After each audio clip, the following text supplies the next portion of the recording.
Whoa, I'm in the lab, you're at a weird angle, I don't have my fancy microphone with me. What could possibly be going on? So some of you probably saw that yesterday my arch nemesis made a very big announcement. Today is May 26th, 2023. I'm hoping to get this video edited tonight and post it by tomorrow, so hopefully this will be relevant by the time I post it. I know I don't have the greatest track record with posting videos. But yeah, I truly just wanted to get this video out as fast as possible, so that's the reason for any weirdness that you might sense. The vibes are a little off. I'm holding a stress ball, but that's why. I apologize if the audio quality is different than what you're used to, or if things feel weird. I just wanted to make this video quickly. I have a lot of thoughts, and at the same time I don't want to be talking about this at all, so here we are. I'm packing up to leave and I just realized that I forgot to introduce myself. Hi, my name's Morgan. I'm a neuroscientist, and that means that I know more about neuroscience than certain billionaires out there who I don't think even graduated from college. So a big problem that I ran into while I was researching this is that the internet loves a personality, and so it's very easy to find information on like Elon Musk and Neuralink, but it's less easy to find scientific details. And I don't know if that's a reporting issue or if that's how much information that company is putting out there for us to know about them, but regardless, it's a problem. So I'm not going to do the same thing to you. I'm going to put as much science in this as I can. And to do that, actually the first thing that I want to talk about is like putting all of this in context, because when people are reporting on Neuralink and everything that's going on, they're only talking about Neuralink. No one really seems to be talking that much about like what's going on in the rest of science as far as this goes, and it makes it seem a lot bigger than it is, and that'll make sense in a minute. So back when I first started looking into Neuralink, like whenever it first came on my radar, the main things that it reminded me of are two different things. One is called deep brain stimulation, and the other is called neuroprosthetics. So deep brain stimulation is where they implant a lead, an electrode.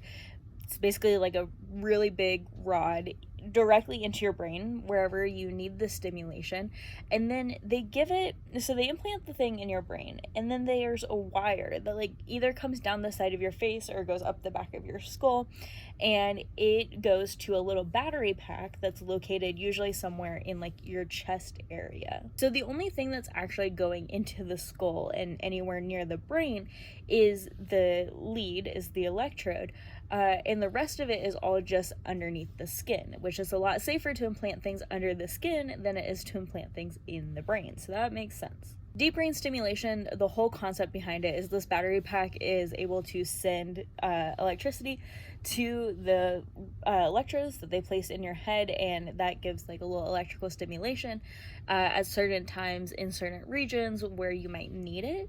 It's currently mainly used to treat Parkinson's, which is a movement disorder, but it's being looked at to also treat things like OCD and depression and even anorexia. But this surgery, and any surgery in your brain, doesn't come without side effects. And that's why brain surgery is often seen as a last resort. Anytime that you open the skull, first of all, anytime you open the skull, you're opening the brain up to infection. And infections in the brain can be much more serious than they are in other parts of the body. And they can also be much more difficult to treat than they are in other parts of the body because of what's called the blood-brain barrier. The blood-brain barrier can prevent certain medications from getting to the brain. So oftentimes if you have an infection in the brain, we actually have to reopen the skull to be able to get to the brain to treat it. The other problem you open yourself up to is swelling and something called edema. Edema is just a fancy medical way of saying swelling due to an increase of fluids. And like if your hand swells, it's gonna hurt, it's gonna be weird, you're gonna need to do something to get to stop swelling, but it's not the end of the world. If your brain swells, your brain is encased by your skull, and your skull's not gonna move. And so really the only way to fix that is again to reopen your skull. So these surgeries can come along with a bunch of complications.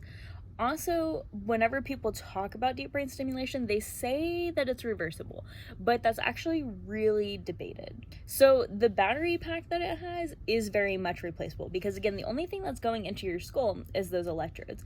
So, the battery pack that's like sitting down here, they can pretty easily, and especially compared to the initial surgery, it's a less risky surgery to replace the battery. They can pull that out, they can replace it. They only have to do that every like 3 or 5 years.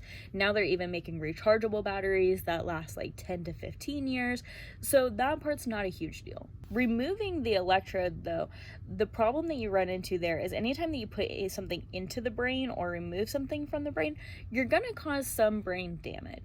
And when we're looking at treatments for things, what we do is we compare the risk and the potential damage that the treatment does compared to the risk and the damage that the disease might be doing. So people who opt to have this surgery, like, they have compared the risk benefit situation and decided that the tiny amount of brain damage that this might cause is better than what they are currently dealing with.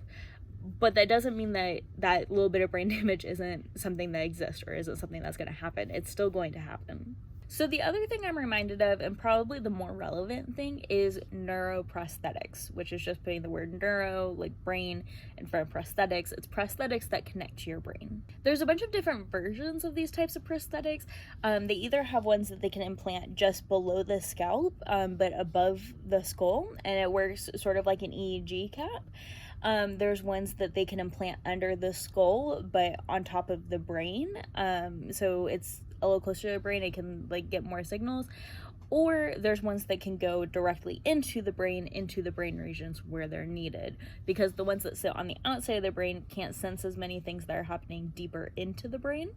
And the way that it works is that it uses those electrodes and it senses brain activity in areas like the motor cortex, which controls like most of your motor movements. And so say that someone is unable to move their arm. Their brain can still think about moving their arm, but they're not able to move their arm. So these electrodes will pick up you thinking about moving your arm, and then there will be more machinery on your arm that will make it do the movements that you are thinking of. Technology like this has been in clinical trials since before the 2000s. This is not a new concept, it's not a new idea, it's something we've been working on for a very long time. And once we started working on that, people started thinking about, if we can use it to move the machinery that we already have, could we use it to move other machinery like a computer? So around the year 2000, a lab started looking at if we could implant these electrodes and have someone move a cursor or a mouse on a keyboard to type things and to communicate. This is really great and interesting technology to help people who maybe have some form of paralysis that prevents them from communicating. So if someone is unable to speak, they might be able to use this device in order to control a computer and type into the computer using their brain to communicate. And I actually found a video of this online. This is a video that was published in 2017.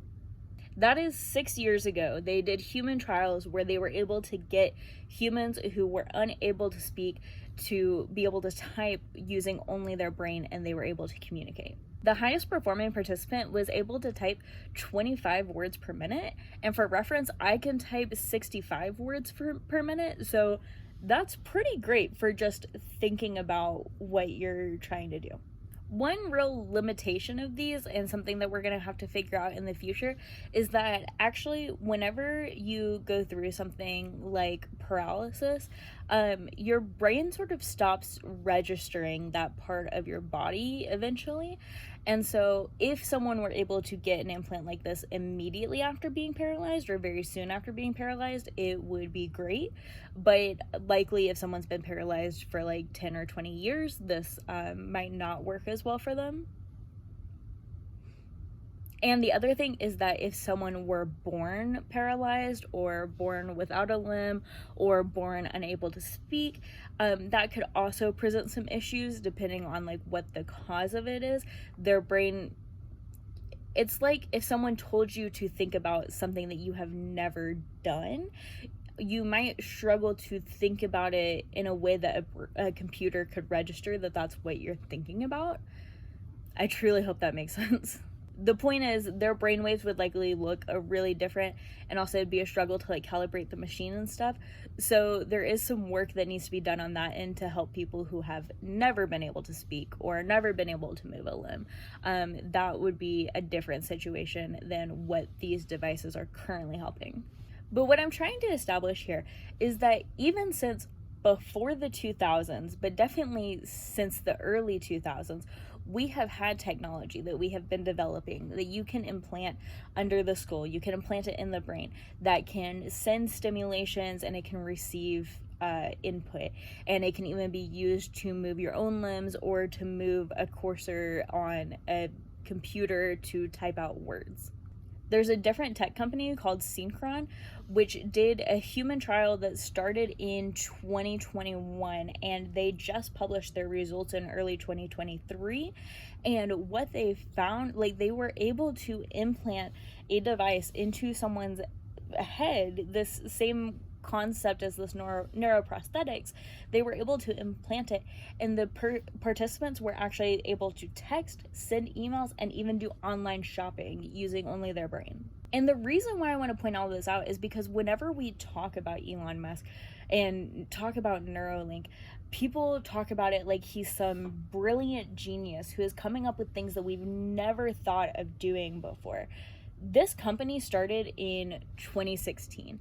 The video that I showed of someone moving a keyboard with their brain was done in 2017. They were behind the times on this thought process, and they still are, because now there's a company that has been approved for human trials, has done human trials, that is able to make the same implants that they're talking about.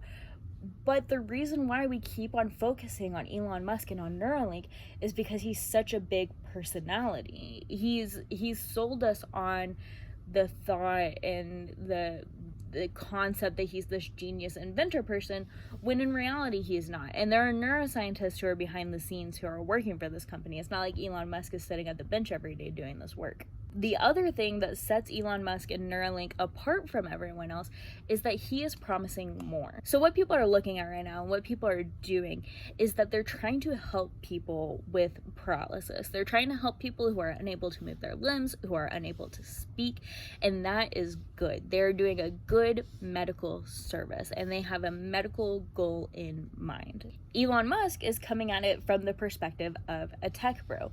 He's using these same concepts of I can help people with paralysis, but in all of the times that he talks about Neuralink, he says that he can take it further. He can take it to where your brain can also have an AI in it.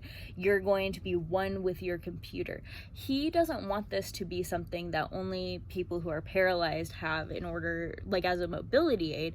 He wants it to be something that everyone has, like a cell phone. And he wants it to be something that gets replaced regularly like a cell phone, which again, like I talked about with the deep brain stimulation, we have a huge issue with being able to remove things from people's brains. And especially whenever you're talking about those risk-benefit analysis, we can insert and remove things from people's brains pretty easily if you're willing to accept some brain damage as a result. And if you're comparing brain damage to having Parkinson's or being chronically depressed, that might be a real possible solution for you. But if you're looking at potential brain damage to be able to put your cell phone in your brain, I would say that the risks way outweigh the benefits in that situation. Also, he's promising all of these things, all of this, you're going to have a cell phone and an AI implanted in your brain. The actual product that he has at this moment is on par with these other devices that are allowing people to text with their brain. He does not have anything special or unique yet, as far as, I don't know, letting you play music in your brain or something. He is not at that level, even though he keeps promising that level. And that's another one of my big issues, because again, he's on the same level as all of these other people who have been doing this type of research since the early 2000s, but he is claiming that he can be further ahead when in reality he's behind. These other people have been doing human trials since before 2017, and he's theoretically just now approved for human trials, he is behind. I also have a general issue with this announcement because I was looking into it. The FDA did not release a statement being like, hey, we did actually approve Neuralink for human trials. What happened is that Neuralink, the company, tweeted that they have received FDA approval, and then Elon Musk retweeted that. And then today, a day later, the FDA released a statement saying, we've seen that Elon Musk said that he has our approval. They didn't say, yes, we have approved it, or no, we didn't approve it, which feels fishy to me. He has been rejected by the FDA before, after promising that he would definitely get FDA approval. And he has, in other companies, said, I have government approval to do this thing, when he actually did not. And this brings me to the last thing that I want to say about Neuralink, and that's to talk about the ethical issues, of which there are many. Every time that I make a video like this where I talk about the ethical issues with certain people and certain things that they're doing, I always get a bunch of comments that are like, for the sake of technology, we shouldn't be worried about these like moral ethic dilemmas. We need to be pushing technology as far as it can go. If that's your feeling, I really don't want to interact with you. But all that I will say is that every time that scientists have gone against ethics, that they've done things that are extremely unethical, it has not advanced technology or science, and it has cost real human lives. So I would say don't. I would say have an ethics board and consult an ethics board and be as ethical as you possibly can, please. So where government approval and ethics get sort of intermingled in this situation is that so whenever you're doing research at a university, there are a lot of requirements that are on you about your ethics. We have to go through a lot of ethics approvals.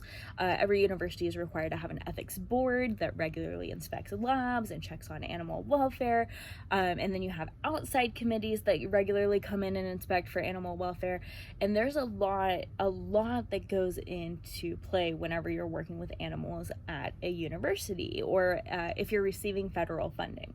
Private companies typically don't have the same pressure put on them.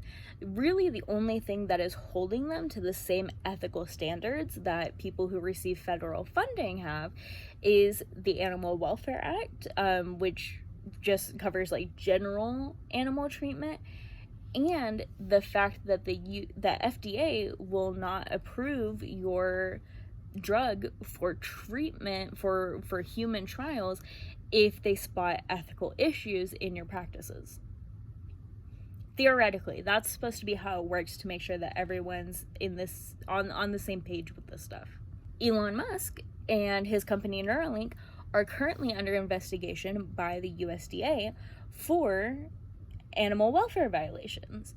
So by virtue of that, the FDA should not approve him for human trials, considering there may or may not be ethical violations.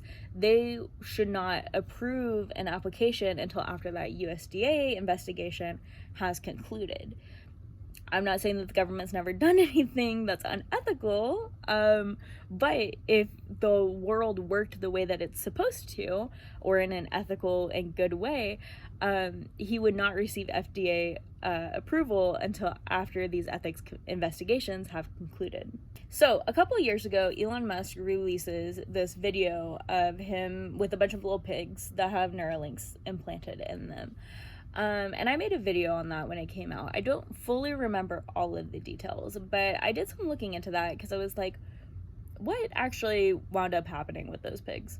So based on reports by people who are currently working at Neuralink, 25 pigs had to be euthanized because they received the wrong size implant that easily could have been corrected if anyone had taken the time to double check what they were implanting, which I would think whenever you're implanting things in a living being, you would double check that. over 20 employees who are currently working at Neuralink or are former employees have raised ethical concerns and directly said that these like fast deadlines that Elon Musk is pushing on them have led to botched surgeries that have resulted in lost animal lives. This is something, again, if you're working at an academic institution or you receive federal funding, part of the animal welfare investigations that they do is they watch you do a surgery to make sure that you are doing your surgeries in an ethical way, that you're doing proper pain management if you're doing surgeries, that you are taking good care of the animals, that you're sterilizing all your equipment, essentially that you're treating that animal as if it were a human being undergoing surgery. But because he's a private company, he is not required to have a ethics board watch over the welfare of these animals. In line with all of these botched surgeries, the company had to euthanize 2 monkeys because of botched surgeries. I'm sorry, that was wrong. 6 monkeys. And this will be the last thing on my ethics rant. There's this concept in animal research that is called the 3 R's of animal research. And it's supposed to be like this general guiding practice on how to do ethical research. There's a lot more that goes into ethics than just 3 R's, but it's a good start.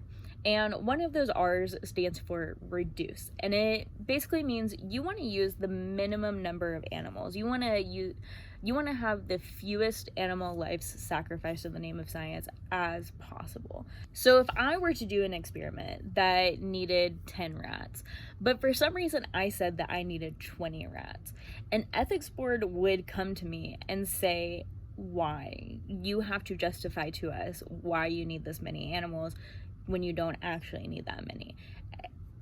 Because I'm held to certain ethical standards. And to be clear, I fully support that. I am in full support of ethics boards overseeing research. Researchers desperately need ethics boards. The point that I'm trying to make is that Neuralink, I don't know whether or not they have an ethics board. If they do, everyone on their ethics board needs to be fired, and they need to hire me or some like outside committee to oversee this. So getting back to the original point, you're supposed to reduce how many animal lives are sacrificed to science. So 2 years ago, I think sometime in 2021, Neuralink released this video of a monkey playing Pong with its brain. In 2017, researchers released this video of a human being typing using their brain. So like I have been saying, they are incredibly behind of what research is actually doing. These monkeys that they are using for this experiment will have to die at the end of it, because what they're going to need is they're going to need to collect those brains and look at where their implants are to verify that their implants were in the right place. And also, you can't put this monkey back in the wild. You can't put this monkey in a zoo. There's not really any other options for it. Potentially, they could give it to a monkey sanctuary. But either way, this monkey was bred and raised and used in a lab to do this research on, when several years before this, we had already done it in humans. There was no need to waste those animal lives, those monkeys, the pigs, any of them, because we already have it in humans. The only reason to waste these animal lives is to boost Elon Musk's ego and let his company also make the stuff that people are already making. So in conclusion, Elon Musk is not the god that people think that he is. First of all, he's not the one doing the research. He may have started the company along with another person who I don't see getting much credit. I don't know anything about the person. If they're a bad person, don't put this on me. But he started the company and then hired a bunch of neuroscientists to do this research, because he is not a neuroscientist, y'all. No one can know everything. Either he understands the neuroscience and is purposefully misleading y'all into thinking that he's capable of developing stuff that he's not capable of developing, or he doesn't understand neuroscientists, which is why he hired neuroscientists to do this research. And the neuroscientists, in anonymous interviews where they've been asked to talk about the company, have said that he is making them do improper science. He is making them do experiments that either don't need to be done because we already know this stuff, or he's rushing experiments that, like, you need to conclude the first experiment to be able to do the second experiment justifiably, but he's making them do the second experiment anyways. He's giving them these rushed timelines that are leading to these botched surgeries.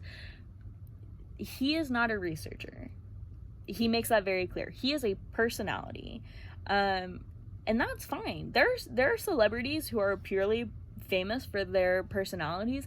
I'm cool with that. That's their thing.